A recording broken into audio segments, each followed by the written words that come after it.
Hi. So today we'll be starting with the Mandala coloring book. I have already done one page of this book, but today we are going to try some new tricks, maybe some blending. So I'll start with the first page maybe. Yes. I already have the swatch. These are the pages. And according to this, I have selected the colors that I'm going to go with. These are the colors that we'll be choosing for today. I think so for here I will go with yellow, green somewhere here, and maybe orange here, and then shades of yellow, green. We'll see. I think so I'll decide once we reach there. So for blending, better that you start blending colors when they are wet. With at least with alcohol markers it works like that. Now we will take shade darker than this. Yeah. So for example, we feel that here there is like the blending is an issue, it doesn't blend well. So we will take again one shade lighter and then try to blend it seamlessly. Yeah. Now we will do the same for all the other shapes. So for this the mistake that I did, we will be using a colorless blender. The right way to use it is you push the color that has come out inside, and this is where all these thick lines come in handy because it's easy to hide. Yeah, then make sure that you wait for the colorless blender to dry, and if you try to color on it, everything is just going to smudge. So better to wait for it. Now we will do the green part. Should we do it on these petals or should I do it here? I think so. I will do the green shading mostly here. I guess I will go with the green shading. Here we still have the colorless blender, so I'll start from here. So we are using more shades of green, so I will try to keep the height of each shade a little shorter. So we can see that the blending is like little, I think so. I chose the one shade wrong. So what we do is we try to push it a little so that it doesn't look that bad. Now we can see a little bit of difference here, right, between the shades. So we take the lightest shade that we took, which is this, and we try to blend everything a little seamlessly. See, that's how it works. Basically what happens is when you try to do it when the colors are wet, is it helps you blend easily so you can pull the colors into each other, and this is how it is. It looks nice. Here I'm just going to do a simple orange, just a solid orange, no gradient, no shading. We will add the details later and we'll see how it looks. Now what I'm going to do is I'm going to take the same shades of yellow that I took over here, but now we will also add a little bit of more orange. So I will just look at the swatch book. The last color I'm using is Y1, so I think so Y2 should be a good addition. Now, what we can do is we can give the base color as a light green color so that everything else pops up.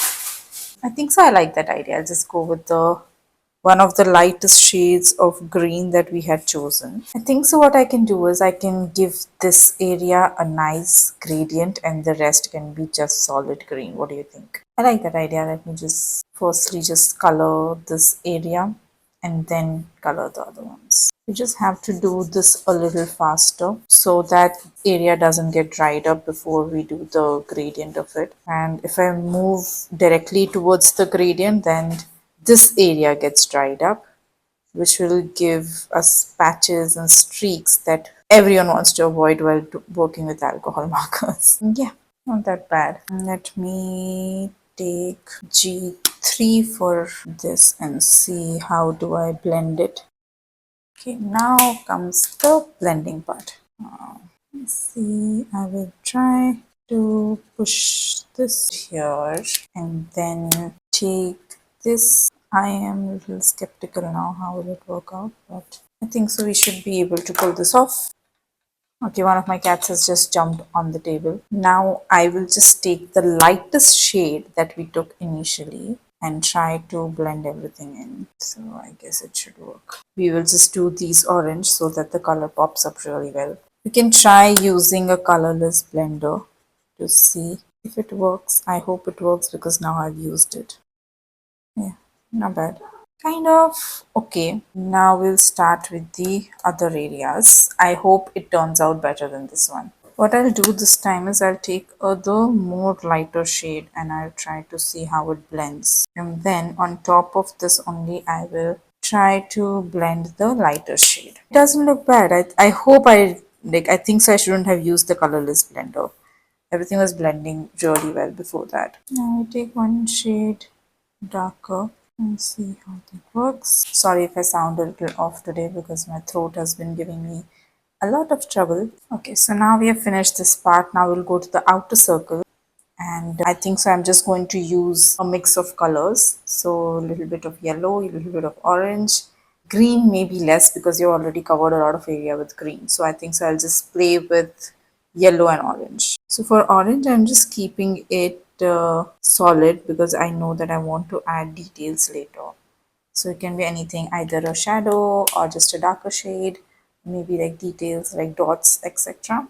So I'm just keeping it. For the yellow, I want to take one shade which is good dark and one shade which is lighter, just for the contrast, and things that will look nice. So here for this one, nice. So see how green was looking overpowering. So now I'm just trying to make this different. I think so I'll just do all the oranges at once and then later do the yellow shades. Now we have finished it. I like how all the colors are balanced in the whole design.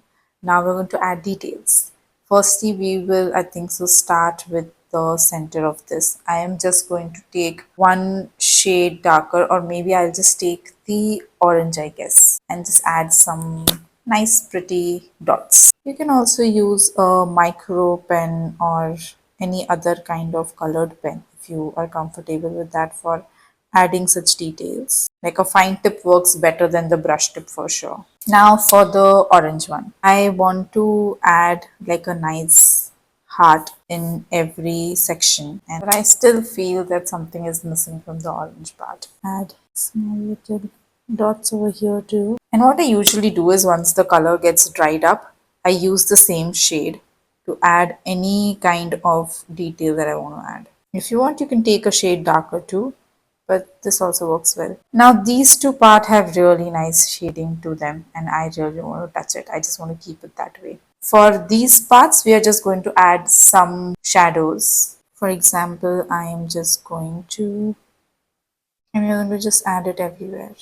Now for the orange part, if you want, you can use the green color only, but I'm going to use the same shade of orange to add the shadow to it. For the orange circles, I'm just going to add a dot in between. I don't know why, but to anytime that I color mandalas, I love to add dots to it. Now for these parts, I am going to make it simple again. I'm just going to add shadows, one shade darker or just the same shade, and just add linings to it. We'll start with orange. For the yellow, I'm actually going to use one shade darker to add any shadows. I think so this gives a nice highlight kind of style to it. This is the final colored page. If you want, you can add more details with the micro pens, but I like to keep it this simple. I don't like to do a lot of intricate details, but anyone can surely do it. I hope you like this. If you like the channel, if you would like to know more tips or would like to see more colored pages, please like and subscribe. Bye.